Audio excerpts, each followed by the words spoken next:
Hello there, healthcare humans. Thank you so much for coming back for another episode of The Other Human in the Room.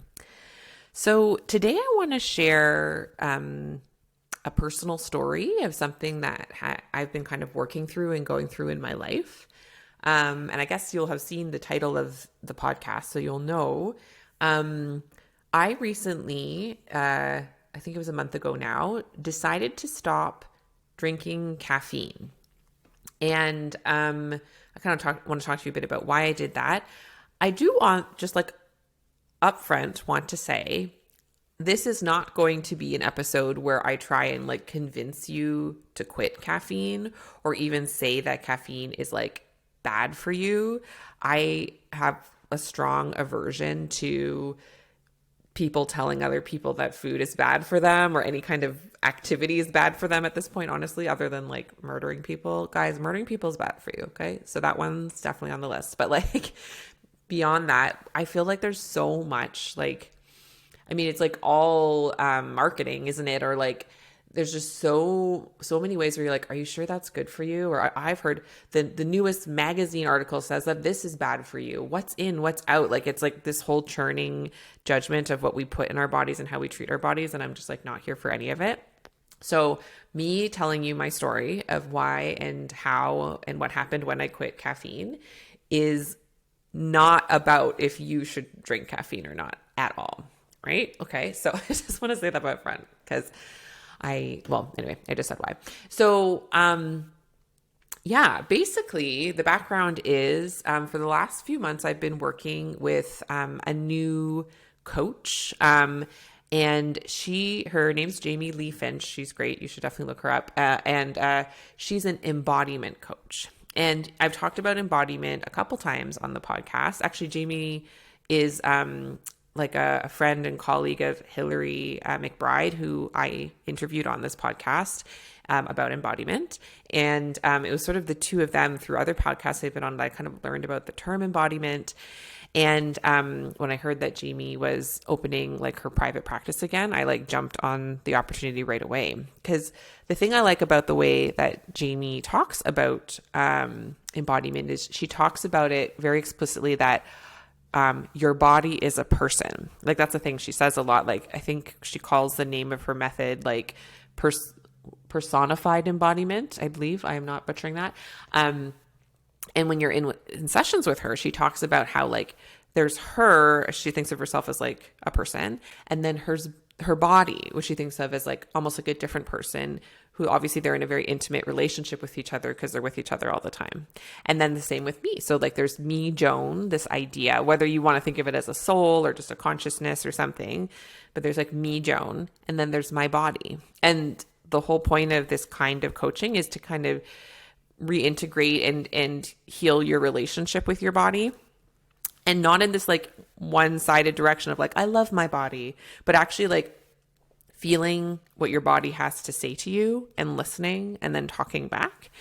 It's been so healing for me. I really enjoy in general experiences of embodiment. Not always enjoy, that's a weird word, but like they have been some of the most powerful and effective for me to like feel calmer, feel less lonely, less anxious, like sort of, states of feeling that have felt better to me. I've been able to access more readily through different embodiment practices, even things like yoga or deep breathing or dancing. I really love dancing.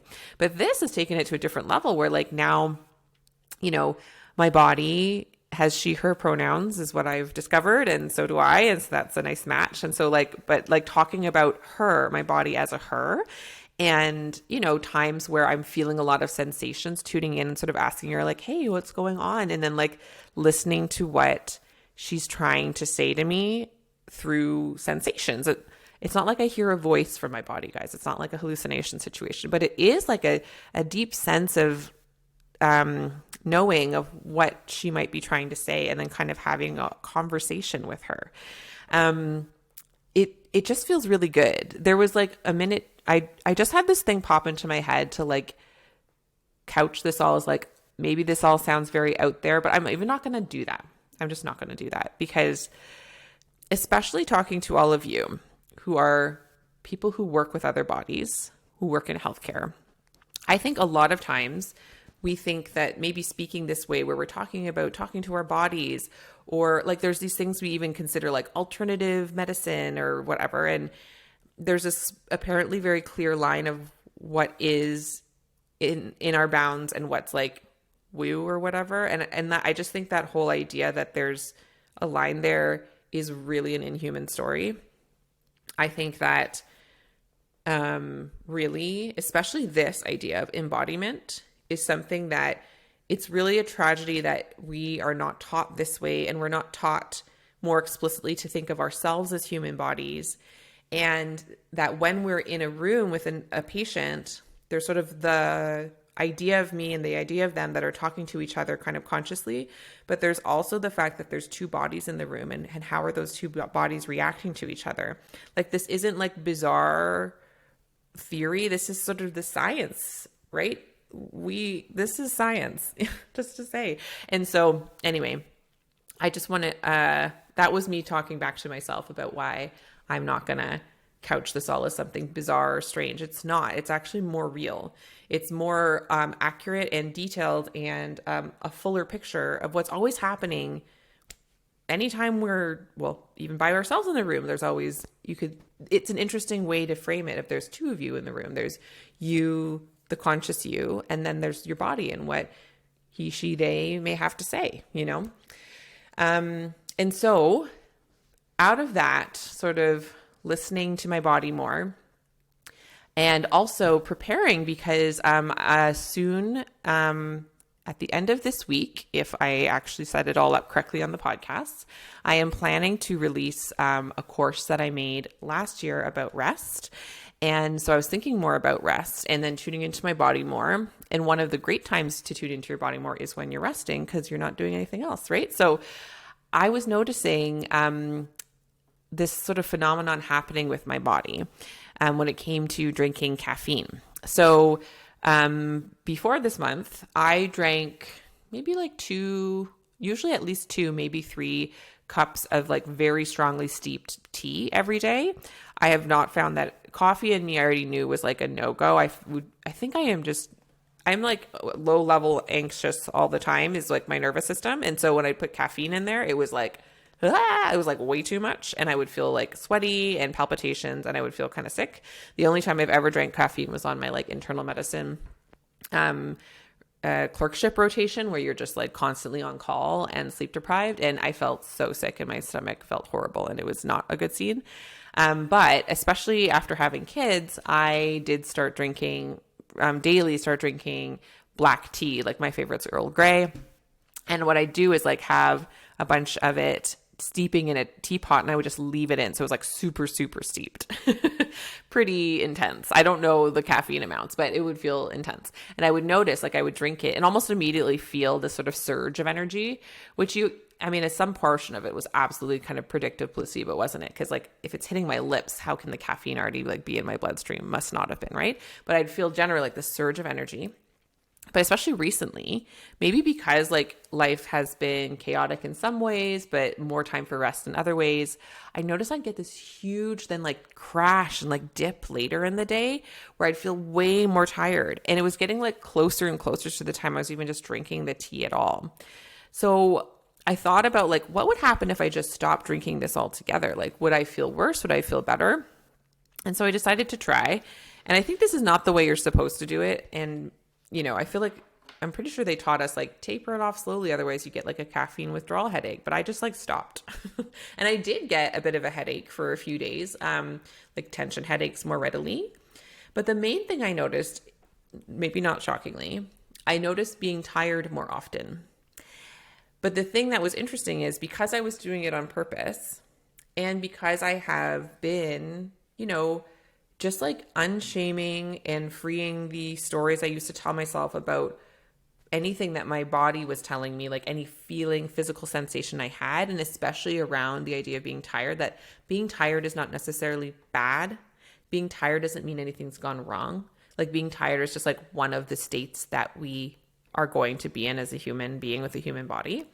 I was noticing that it wasn't a problem when I would feel tired. Instead, I was sort of just viewing it with curiosity. So I'd feel more tired and I'd think, what is my body saying she needs right now?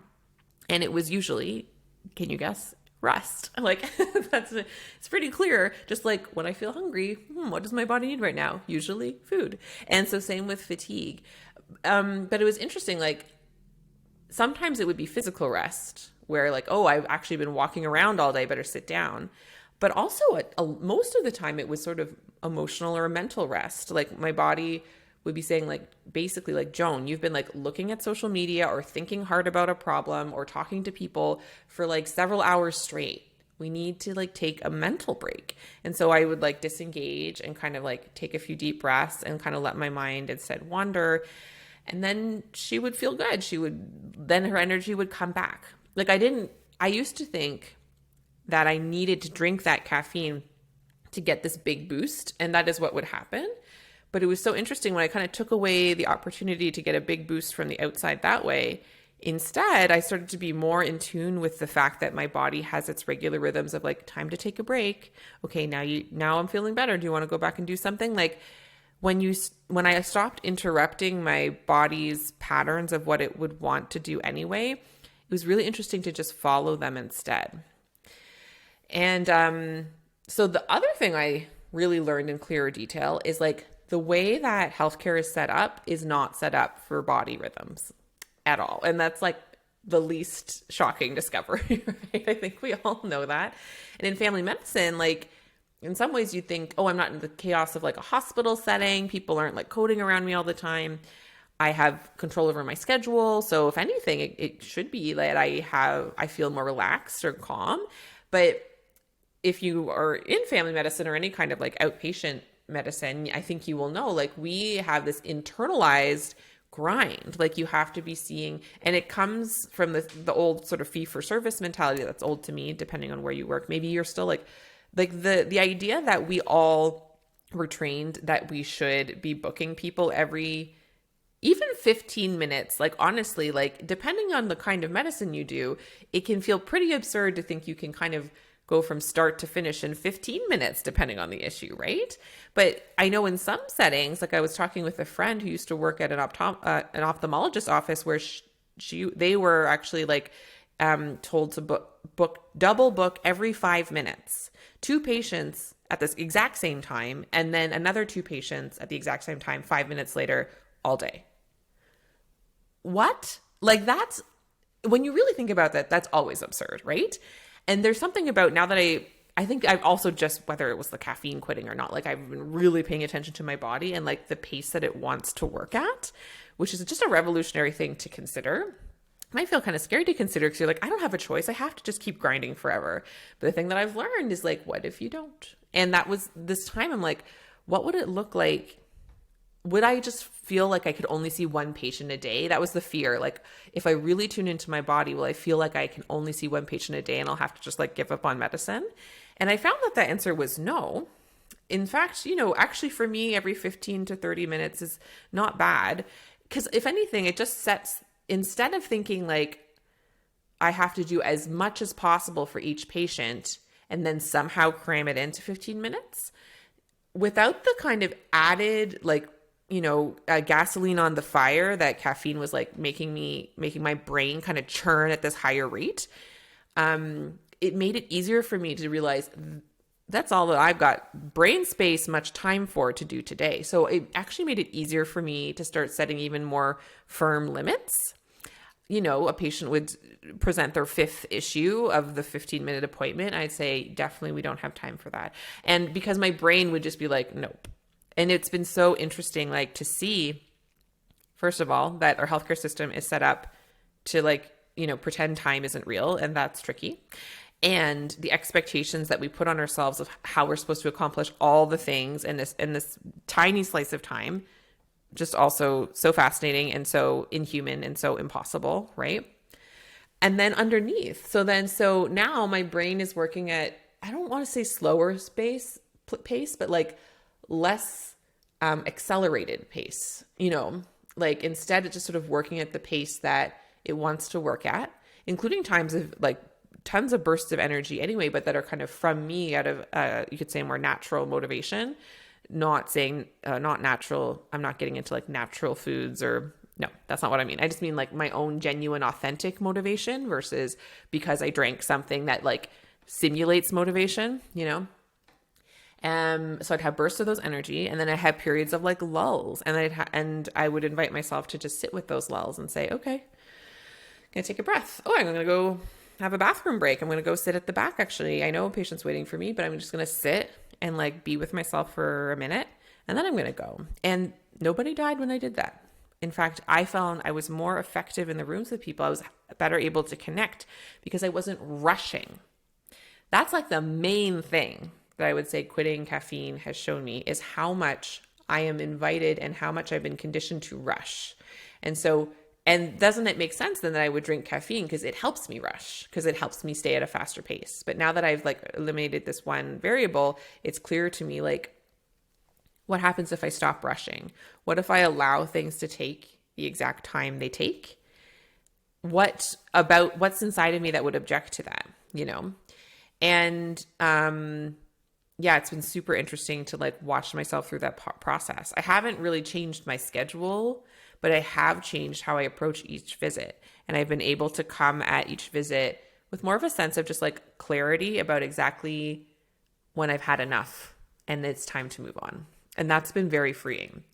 Underneath still though, I've noticed the worries that arise, and it's the same worries that always arise if I try and like rest at all, right? I tie those to this concept that I think I first heard from Brene Brown called hustling for worthiness. Because really, if you take a step back, why are we all rushing so much? Why are we all feeling like we have to go, go, go? Are we even considering the option of trying to see 2 patients every 5 minutes? Like, when that's not physically possible. Why do we set ourselves up this way? And one of the reasons is this idea of hustling for worthiness. And I think then that gets tied underneath in healthcare to the need, the demand, and that it's our job to meet the demand. Otherwise, we are not worthy. A good doctor will always try and meet all the needs and demands of their patients. Otherwise, we haven't proven ourselves to be good enough, to be worthy, right? Because that's the notion of this concept, hustling for worthiness. So if you feel like you're always feeling compelled to do more, more, more, if when you try and stop and rest, words like lazy, worthless, wasting time arise, those are the concepts that drive hustling for worthiness. They're the concepts that connect what you do with the value you bring, and that you as a person are only as valuable as what you do.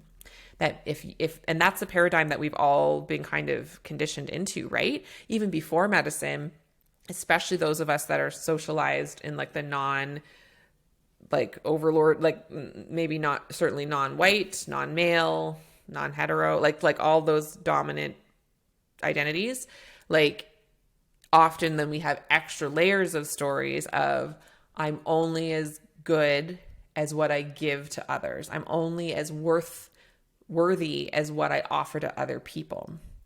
And so that turns into always needing to be busy and always needing to do the most and always needing to say yes, yes, yes, yes, yes, and never saying no, like all the different things we talked about, right? And what I've discovered is what that feels like in my body is like constant restlessness.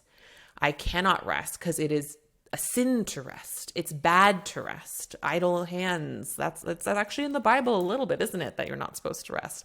I'm sure there's other parts of the Bible that say it's good, but you know, the pieces of the Bible that get weaponized against us are like that it's bad to rest. We got to go, go, go, you know? And I just want to name that is what I've learned about myself, about the stories that my body has learned over time. And the thing that was beautiful about quitting caffeine, in combination with working with Jamie and just the other work I've done previously about learning how to become a more loving friend to myself and a more loving friend to my body and being in a healthier relationship with myself, is I didn't need the caffeine anymore. So like even a week like this week, I've been having a bit of trouble sleeping. My husband's away on work, and I noticed how much my body relies on his body not touching or anything, just being in the same bed is like a grounding force. So I find it harder to fall asleep. And so I had, like this morning, I considered having a tea, and it would have been fine if I did, by the way, but I just invited myself to not. And I noticed that my brain's a little fuzzier. I noticed that I've wanted to, zone out a little more. And the thing that's cool is because I've done all this work, like noticing the hustling for worthiness stories underneath, I'm not beating myself up for any of that. Like, this is just the state that my body is in today, is a bit more tired. And that's not bad. That's just a state that my body is in this today. And I can actually honor that and still do a bunch of stuff. For example, recording a podcast and like other work that I have done today. But I'm going to do it at a pace that actually makes sense for my body. So the number one reason I'm telling you this whole story is to invite you to reflect, not about the caffeine thing. I don't care if you drink caffeine or not, but do you have a sense of your body's rhythms that it would prefer? What's your relationship like with your body right now? And I just want to name in that, like, a lot of us have a very, very dissociated relationship with our body. Like I've talked about on previous podcasts, like the one with Christy Gibson about trauma. So if the answer is, I don't think I have a relationship with my body, I barely feel like I have a body, that would be a very understandable way to feel. And, maybe perhaps with support, like a therapist or whatever, like it is possible to reintegrate with yourself as a human body, because we all are, unless I'm like talking to some like alien or something, like we're all human beings with human bodies. Like everyone listening to this has a body. And we have an opportunity to check in on our relationship with our body. And I don't even mean necessarily like body image, like if you like how your body looks per se, though that is a piece of it. But I mean more like, do you listen to your body? What is your body trying to tell you about where you put it, he, she, throughout the day? Like, what is your body trying to tell you about the environments in which you both spend your time? It can be scary because we don't want to hear it, because we've been running and hustling and kind of hurting ourselves for so long. And the healthcare environment certainly invites us to just be very punishing to ourselves as a human body. But even in small ways, we can like find ways to honor it. It doesn't have to be as dramatic as quitting caffeine or like quitting medicine or whatever. It can be like, what's like one small thing where you can like spend a little bit of time with your body? It may feel scary, but in my experience, it has been one of the most healing things I have started to do. And it's been a beautiful process to watch. I think people who maybe knew me a few years ago and then know me now may notice a difference and say like my confidence level, my calm level. I'm not sure if people notice. I feel very different. And a lot of it's been a change in the story I've been telling myself. But I'd say the most important piece has actually been how I feel with myself, which is to say how comfortable I feel in my own skin, AKA with my body. And so I just want to invite you to consider checking in with yourself and with your body and like where you're at with that. And then, so I just wanted to offer that to you, especially as we go into summer, where there's often more time for vacations and rest naturally for some, and for others, you may feel pressure to work more if other people are off. And so how could you maybe check in with your body and use your body's signals as the litmus test of where your limits really are and where you want them to be, and how you want to show up and listen to your body's limits and make those your boundaries, And then if you want more help with that, I actually am offering, like I said at the beginning, a course about this. It's a course I created last year. It's called Homecoming. I created it with this amazing organization called The Understory, which is made by two fabulous female physicians. And it's like they create wellness courses for other female physicians. And with their permission and blessing, I am releasing it as a sort of self-study, self-paced course this summer. So it's about practicing rest, and through the practice of rest, practicing this embodiment, this idea of coming home to yourself as a human body. So this will be released the same week that I am going to be releasing the course at the end of the week. And you'll see there'll be another podcast that also just talks more explicitly about that course and gives you kind of a sneak peek. And I invite you to consider signing up for it if this is something that you feel like might be calling you for this summer. Yeah, but even if not, I still invite you to at least take the time that you've been listening to this to reflect on, like, what would happen if I didn't think being tired was a bad thing, but instead really just like a sacred invitation from my body to shift what I'm doing and offer myself some rest, whether it's mental, emotional, physical rest. What is it that my body is inviting me to stop doing just for a second and giving myself a bit of a break? And that is what like fatigue and tiredness can really mean. And what if that's not a problem? What if that's not lazy or wasteful or anything? What if that's actually just like a really important part of being a human being, is allowing moments of rest and restoration? Like, what would come to your life if you shifted how you showed up to your life in a way where you were honoring your body's signals to rest and be nourished and do what it wants to do? It's been revolutionary for me. All right. So that's all I have for you this week. Except for it's all I have for you for this podcast, I should say. So you can check the podcast show notes. You'll see links to the course, though the day that this comes out, it won't be available yet, but you can, I guess, bookmark the page. Yeah, I am hoping for all of us, myself certainly, and for each of you, that we learn how to come home to our bodies more. Because the last thing I'll say is, it has been really revolutionary to know that I'm not just like a person, but like my body as a person is with me in the rooms with my patients.